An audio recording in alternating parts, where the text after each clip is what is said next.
Menikahi gadis desa Tingting. Bab 174, Flashback on 3 tahun yang lalu. Selepas Brian dan keluarganya keluar dari ruang bawah tanah, mereka langsung saja dibawa oleh sekelompok orang yang menyelamatkannya ke salah rumah sakit yang berada di Paris, karena tubuh mereka sangatlah lemah. "Kalian siapa?" lirih Pak Bobby. "Kami anak buahnya Tuan Matteo," jawab salah satu dari mereka yang berpakaian hitam. "Itu Tuan Matteo." "Siapa itu?" "Kami tidak mengenalnya," tanya Brian. "Saya kerabatnya Lazuardi, ayahnya Fahri. Apa kau mengenalnya?" tanya Matteo yang baru saja tiba di rumah sakit tersebut. "Ya, saya sangat mengenal Tuan Lazuardi. Tuan Lazuardi kolega bisnis saya," jawab Brian. Matteo tersenyum. Ia mendudukkan tubuhnya di atas kursi yang berada di ruang inap. "WVIP. Lazuardi meminta bantuan saya ketika dia tahu jika kalian sedang disandera oleh Charles. Kebetulan, Charles ini adalah musuh saya juga. Saya jadi merasa tertantang.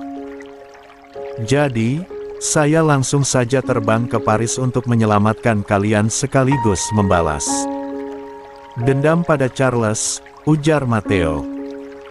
"4 tahun yang lalu, ayah saya meninggal dunia di tangan anak buah Charles. Jadi ini adalah kesempatan emas untuk saya membalas dendam padanya," sambung Matteo berujar. Pak Bobby, Bu Dini, dan Brian yang tengah berada di ruangan itu, mereka seketika saling pandang. "Terima kasih banyak, Tuan. Tuan sudah menyelamatkan keluarga saya dari tangan Charles dan Chandra," ujar Pak Bobby. "Sama-sama, selain berterima kasih pada saya, berterima kasihlah juga pada Lazuardi. Apakah kalian semua baik-baik saja? Saya barusan saat ke ruang bawah tanah, saya melihat potongan T, B, Hama, Us, A di sana. Kami baik-baik saja, putri dan kedua cucu saya sedang dirawat di ruangan sebelah," jawab Pak Bobby. "Mungkin itu potongan T, B, H orang lain," sambungannya. Matteo mengangguk paham. "Oh ya, siapa di antara kalian yang namanya Brian?" tanya Matteo. "Saya Tuan, saya Brian." "Oh, jadi kau yang namanya Brian. Apakah kau dengan gadis kecil yang bernama Aulia?"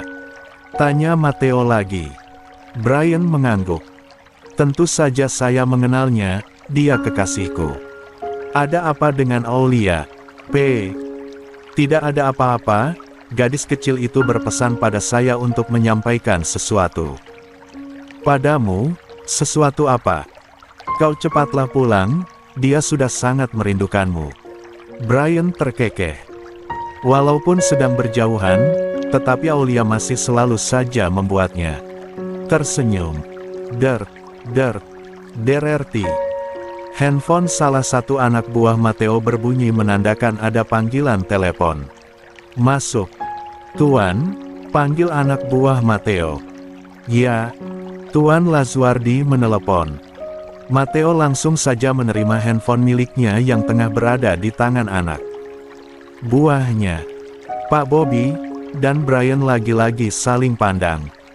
"Tuan," panggil Pak Bobby dan Brian bersamaan.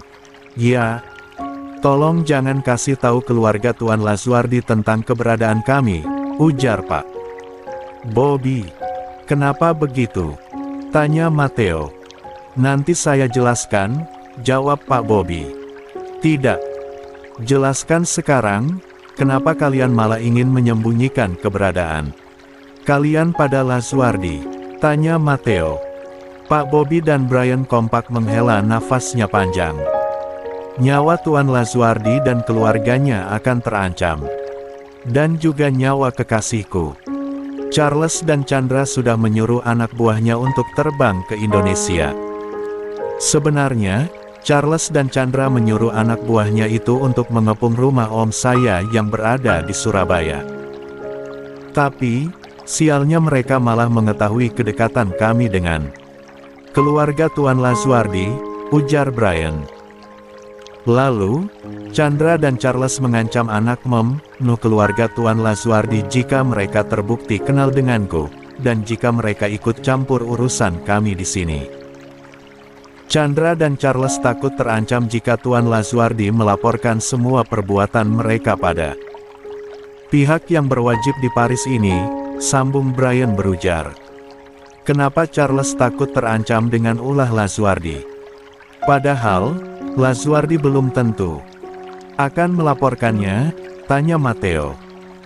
Saat kami baru 1 hari disandera di ruang bawah tanah, Charles mencari tahu siapa itu Tuan Lazuardi. Charles sangat terkejut saat melihat profil Tuan Lazuardi, sebab di profil tersebut tertera jika nama Tuan Lazuardi itu sangat berpengaruh, bukan hanya di Indonesia saja, tapi di luar negeri juga. Itulah yang menyebabkan mereka terancam. Sebelumnya saya sudah menjelaskan pada Charles bahwa saya tidak kenal dengan Tuan Lazuardi, namun mereka tidak percaya begitu saja pada ucapan saya, jawab Brian. Jadi, dengan sangat mohon, tolong jangan beritahu keberadaan kami pada keluarga Tuan Lazuardi. Dan jika di Indonesia mereka bertemu dengan seseorang atau siapapun itu yang menanyakan tentang keluarga Wiratama, jawab saja tidak mengenalnya. Setelah semuanya aman, saya dan keluarga saya akan secepatnya kembali ke Indonesia, sambung Brian berucap. Matteo mengangguk paham. Ia bisa saja menyelamatkan Pak Lazuardi. Namun sangat disayangkan, anak buahnya ia bawa semua ke Paris untuk balas dendam pada Charles, jadi di Indonesia tidak ada yang bisa menjaga keluarga Pak Lazuardi. Matteo akan mengirim anak buahnya ke Indonesia.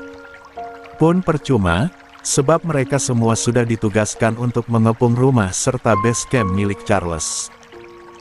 Dan anak buahnya yang ada saat ini dengannya hanyalah 2 orang saja. Baiklah, saya paham. Setelah berbincang dengan Pak Bobby, Matteo pun langsung saja menelpon Pak Lazuardi, untuk memberikan informasi sesuai dengan apa yang keluarga Brian inginkan. 2 minggu kemudian, mereka pun telah pulih dan sehat kembali. Brian dan keluarganya memutuskan untuk kembali ke Indonesia. Bahkan mereka pun tengah bersiap-siap untuk pulang saat itu juga. Masalah perusahaan pun sudah teratasi. Selain itu, mereka juga sangat senang karena Charles yang habis di tangan Matteo. Ayo kita berangkat sekarang ke bandara, ajak Pak Bobby pada keluarganya. Mereka semua pun melenggang pergi keluar dari apartemen untuk menuju bandara. Siapa yang akan menyetir mobil? Tanya Pak Lazuardi. Brian saja. Brian pun melajukan mobilnya menuju bandara. Dengan diikuti oleh sebuah mobil dari belakangnya, mobil yang mengikutinya dari belakang itu adalah mobil anak buahnya yang menjaga mereka. Namun sangat disayangkan, belum juga mereka sampai ke bandara, kecelakaan pun terjadi menimpa mereka. Di mana mobil yang Brian bertabrakan dengan truk besar, hingga mobilnya hancur parah. Mereka semua tidak langsung tidak sadarkan diri. Anak buah Brian yang mengikuti dari belakang, mereka sangat terkejut. Dan langsung saja membantu Brian dan keluarganya yang masih berada di dalam mobil. Namun, mereka tidak bisa mengeluarkan para korban. Mereka pun dengan cepat menelpon pihak kepolisian saja. Setelah Brian dan keluarganya berhasil dievakuasi, mereka pun langsung dibawa ke salah satu rumah sakit terdekat. Yang paling parah di kecelakaan itu adalah Brian, meskipun ia sudah mengenakan sabuk pengaman saat di dalam mobil. Namun, tetap saja tubuhnya terbentur, hingga kepalanya mengeluarkan banyak darah. Singkat cerita, setelah 10 hari dari kecelakaan itu, Budini, Pak Bobby, Naomi, Diana dan Maxime Kesehatannya berangsur membaik. Hanya Brian saja yang masih belum sadarkan diri. Bagaimana ini? Kenapa Brian masih belum bangun juga? Raut wajah cemas pun tampak terpancar dari wajah Budini. Kita berdoa saja, semoga Brian tidak kenapa-napa, sahut Pak Bobi. Terlihat seorang dokter mendatangi Budini dan Pak Bobi yang sedang duduk di atas kursi tunggu. Selamat malam, Tuan, Nyonya, apa Juta bisa berbicara sebentar, ujar dokter tersebut ketika sudah berada di hadapan Budini dan Pak Bobi. Pak Bobi dan Budini kompak mengangguk. Kalau begitu, ayo ikut ke ruangan saya, ajak dokter tersebut. Mereka pun melangkahkan kakinya menuju ruang dokter tersebut. Dokter, ada apa? Apa terjadi masalah yang serius dengan anak saya? Tanya Budini. Begini Nyonya, Tuan. Keadaan pasien yang bernama Brian, pasien mengalami koma, dan kondisinya sangat kritis sekali. Saya hanya bisa berdoa pada Tuhan, semoga Tuhan memberikan umur panjang untuknya. Sebab, sangatlah kecil untuk ia akan hidup, ujar dokter tersebut. Tubuh Budini dan Pak Bobi diam mematung saat mendengar penjelasan dokter di hadapannya. Dan air mata Budini pun tiba-tiba luruh begitu saja. Selain itu, pasien juga mengalami benturan kepala yang sangat parah, yang bisa saja menyebabkan amnesia. Alangkah baiknya, bawa saja pasien ke Jerman. Di sana ada salah satu dokter yang sangat bagus. Sudah banyak pasien yang terbukti selamat, walaupun harus koma lama. Namun, mereka masih bertahan hidup. Setelah berbincang dengan dokter cukup lama, Budini dan Pak Bobi pun memutuskan untuk membawa Brian ke Jerman saja. Setelah berada di Jerman, Brian langsung saja ditangani oleh dokter yang sangat profesional, dan dokter itu memang sudah terkenal di sana. Papa sudah 5 bulan, tapi kenapa Brian belum sadar juga ya? Padahal dokter mengatakan paling lama Brian akan koma selama 2 bulan saja, tanya Budini lagi. Nanti kita tanyakan pada dokternya lagi, jawab Pak Bobi. Detik demi detik, menit demi menit, jam demi jam, hari demi hari, bulan demi bulan pun telah berlalu. Namun, Brian masih tak sadarkan diri. Budini dan Pak Bobi sudah pasrah jika Brian harus menghadap ke Sang Pencipta. Daripada ia harus melihat Brian yang kesakitan dengan selang yang terdapat pada seluruh tubuhnya. Hingga hampir 2 tahun lamanya, Brian baru bisa bangun dari komanya. Itu juga karena Budini yang setiap harinya tidak bosan mengajak Brian berbicara. Walaupun Brian koma, tapi Budini dengan sabarnya selalu mengajak Brian berbicara. Tujuannya agar Brian bisa segera bangun dari komanya ketika Brian mendengar suaranya, karena ikatan batin ibu dan anak itu sangat kuat, pikir Budini. Setelah Brian bangun dari komanya, Budini dan Pak Bobi harus menerima kenyataan pahit, karena Brian yang mengalami amnesia. Pak, kenapa ini semua harus menimpa keluarga kita? Isak Budini di dalam pelukan sang suami. Sabar Ma, namanya juga hidup penuh dengan cobaan. Ini tandanya Allah akan mengangkat derajat keluarga kita.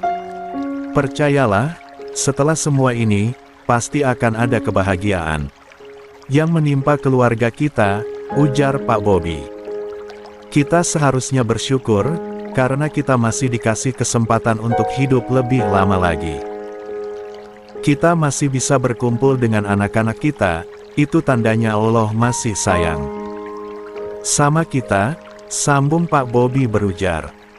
Mama hanya tidak menyangka saja, cobaan ini sangat berat sekali. Takdir, ini semua takdir yang sudah ditetapkan oleh Allah untuk kita.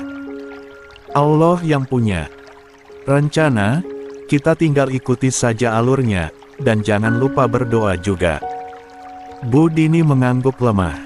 Iya Pak, Papa benar. Ini takdir kita. Semoga setelah ini kita akan selalu bahagia, amin. Selama Brian koma dan sakit, Pak Bobby lah yang berjuang untuk mengembangkan perusahaannya kembali. Ia harus bolak-balik terbang ke Paris dan Jerman untuk memperjuangkan perusahaannya agar kembali normal. Dan terbukti usaha Pak Bobby tidak sia-sia, ia berhasil mengembangkan perusahaannya itu, dan perusahaannya menjadi berlambang pesat. Hingga Pak Bobby pun bisa mempunyai perusahaan di Indonesia kembali. Flashback off. Terlihat Budini yang terisak ketika menceritakan kejadian itu pada Aulia.